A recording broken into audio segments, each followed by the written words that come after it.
Hey guys, it's Ellie. Hey guys, it's Ellie. Hey guys, it's Ellie. And today's Real Talk topic is perfect people. Hit that like button and subscribe.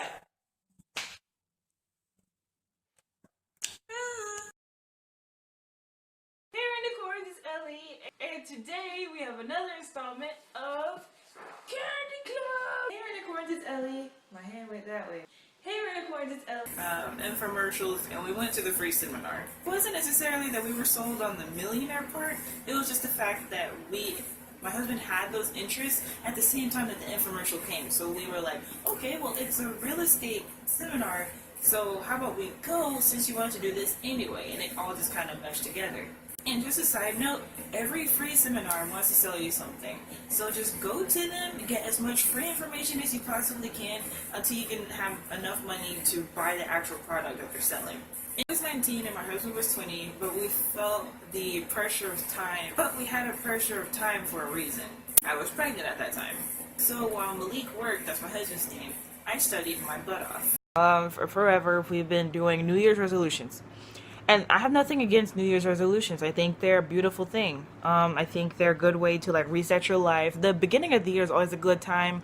It's a reset in your finances for taxes. It's a new month, obviously. It's just easy to track everything from the first of the year until the 31st at the end of the year. And so there's nothing wrong with it, but I am a firm believer that you should get started before the 1st. And what do I mean by that? So the biggest resolution people talk about is finances. I'm going to double my income this year. I'm going to make 10% more of my income. I'm going to make $1 million this year. Whatever it is, it's cool, but you got to plan it out. I'm just going to kind of chill like this at this angle. It's ugly, but my arm is, oh, I have a selfie stick. Where's my selfie stick? Hold on. Unedited. This is usually the stuff I would edit out.